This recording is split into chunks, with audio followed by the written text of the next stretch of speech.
Hey everybody, good afternoon. It's Coach Jessica, and just wanted to pop in for a minute and talk about why it's so important to eat a ketogenic diet when you're dealing with food addiction, emotional eating, compulsive eating, and eating disorders. And I think this is something that probably doesn't get talked about a lot. And so I want to explain why there is a ketogenic approach to eating disorders or issues with food.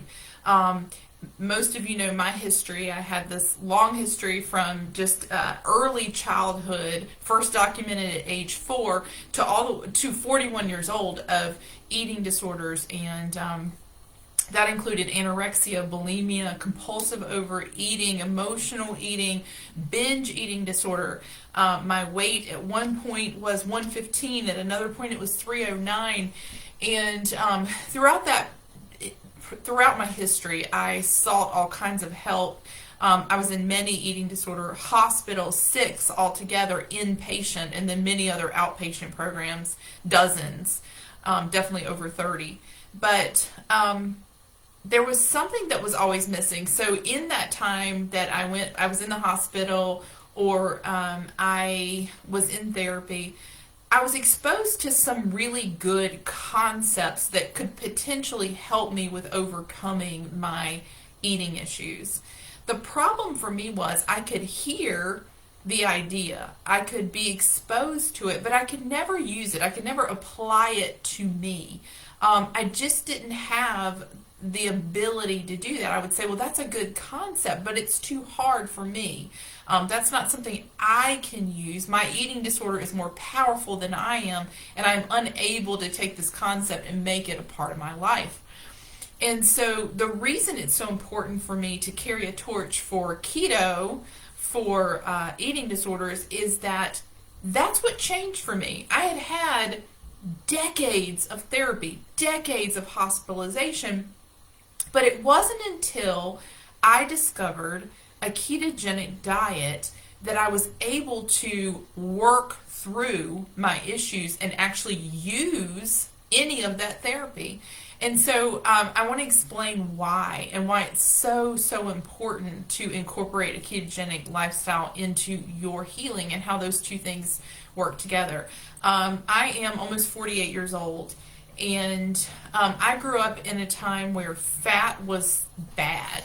In fact, in the 80s, it was all about fat free. We began to get all these products that were created in a factory, but were fat free. Fat was demonized. Nobody had anything bad to say about sugar. In fact, to compensate for the fact that they pulled fat out of stuff, they added additional sugar to things. So basically, you get that in your head from childhood that fat is a bad thing. And I spent many years eating under 20 grams of fat a day, literally, because it was demonized. And, there were times that I probably ate less than that. There were definitely times when I was anorexic that I didn't eat at all. But my point is, my entire life, up until the time I was 41, my brain was fat starved. Now, during the time that I was binge eating, I was consuming fat, but I was consuming it with carbohydrates, and that's completely different. And I was actually consuming the wrong types of fat too. There are good fats and there are bad fats. Good fats come from nature. Bad fats are created in a factory. I mean, it's that simple. Fat plus carbohydrates is very bad. It's dangerous. Carbohydrates cause inflammation. They cause inflammation in our arteries, which leads to heart disease, of course, but it also causes inflammation in your brain. It's one of the reasons that we can't think clearly. It was one of the reasons why I could not apply the things that I learned in therapy to my own healing and my own experience, because my brain was inflamed, my body was inflamed. I always stayed inflamed. Even, during the years I was a vegetarian for 14 years, during the years where I barely ate, I still didn't eat fat. I ate carbohydrates. So I had even, some of you guys know, I did Atkins in the 90s, and I lost a lot of weight doing Atkins, but that still didn't help my eating disorder. I still binged, I still purged, I still struggled with compulsive eating. So what's different about a ketogenic diet? And this is the part that really was tough for me to wrap my arms around, coming from that history of fat being demonized, is a ketogenic diet is a high-fat diet. And high fat means, with keto, it starts with a 1-1 ratio. Basically, some people think that it has to be 85% fat, or that you have to have twice as much fat as you do protein and things like that. And that's not really true. High fat means the majority of your calories, or the majority of your intake from the day, comes from fat, and that's where a ketogenic diet starts. When I say a 1-1 ratio, it would be like I had 50 grams fat and 50 grams protein. That's 1-1. That is ketogenic. So anyway, it was a huge leap of faith for me to start to eat fat, because I had always been told it was bad. But in the absence of carbohydrates, purposely eating a high-fat diet was something I had never done. My high-fat diet of the past was donuts, but that was carbs plus fat. So you take away the carbohydrates, and what happens is your brain starts to thrive. I had a traumatic brain injury. My depression was so severe, and I had been on meds for so long that I was resistant to them, and I actually had electric shock therapy. I had 12 sessions of that, and I had a traumatic brain injury. I literally couldn't drive a car. I didn't know the way around my house. I mean, really, at that point, I thought my life was over. And there is this idea that once you have a traumatic brain injury, there's no way to heal that. Like, how do you come back from brain damage? And what happened to me when I started eating a high-fat diet is my brain started working again. And not only did it start working again, and did it start healing from that traumatic injury, my thinking was different. I suddenly could recall, at 41 years old, I recalled concepts that I learned at 17 when I was in that first eating disorder hospital, and they made sense to me, and I could apply them. And the reason for that is that fat is our brain's preferred fuel source.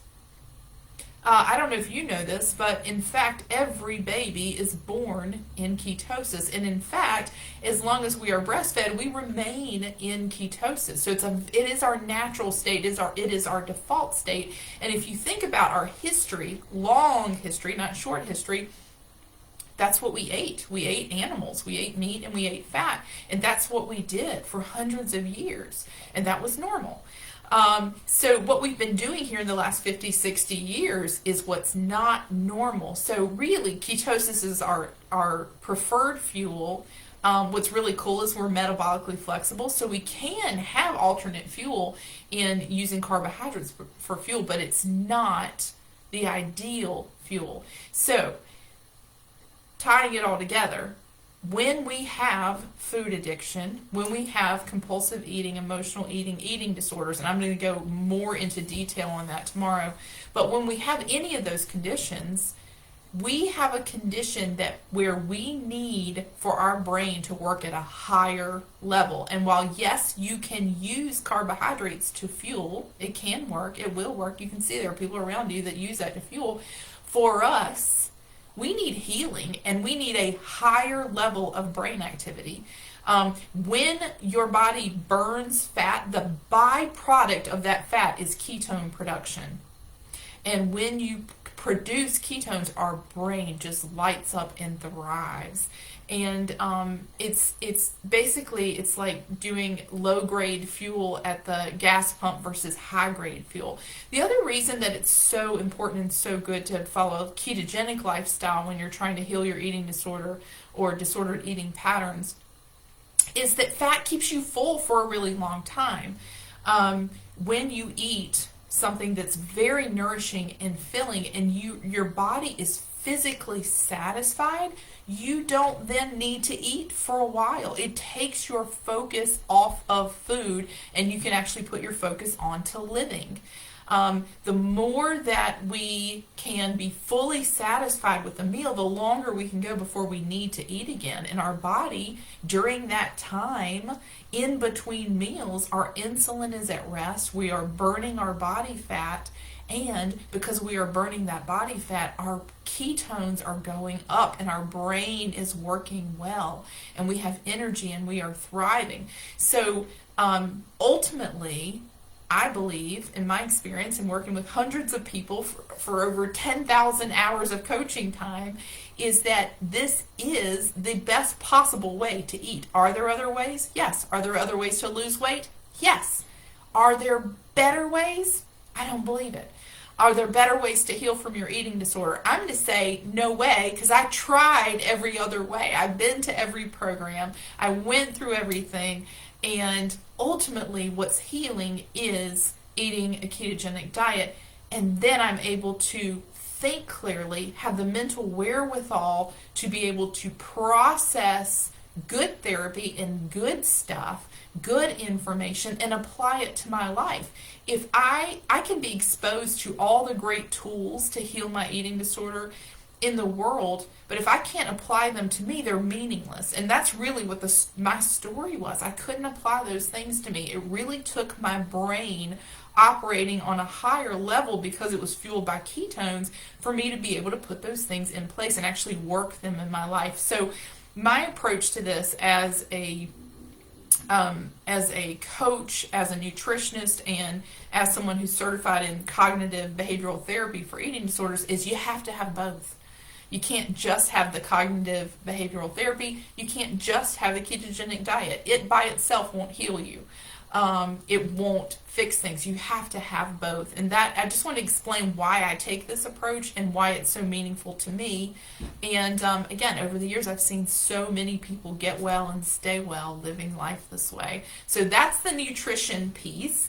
What really want you to think about that. I did post a video that another coach, Mary, and I did about nutrition, where we talk about, false things we might believe about fat and cholesterol, and things you might believe about fruit and things like that. I posted that yesterday, that old video. I really encourage you to watch that if you haven't. Take a minute, or you don't have to watch, you can just listen to it, right? Have it on in the background, because you need to understand some of the things you might believe about a high-fat diet, or that you might believe about fruit or other things that could get in your way of fully grasping and holding on to this lifestyle. So yes, nutrition is super important, and not just any nutrition, but honestly, a ketogenic diet is important to healing, and it's important to your ability to be able to adopt all of the behavioral changes that we talk about here. So it does take both.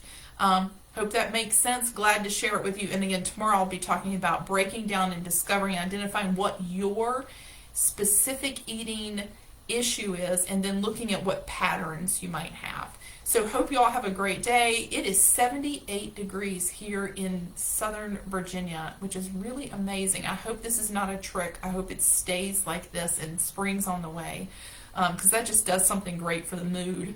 But I hope it's nice where you are too, and looking forward to seeing y'all for our first call. Don't forget, it's Saturday at 10 Eastern. There is a link, there's a post and a Zoom link in the announcements section. It's always that same link every Saturday. You click on that at 10 Eastern and you can join us. If for any reason you can't make it, I do, as soon as that's uploaded to the iCloud, I take that and post it in the group so you can watch it and participate that way, so you don't miss anything if you can't be there. But anyway, talk to y'all soon, and looking forward to Saturday. Bye.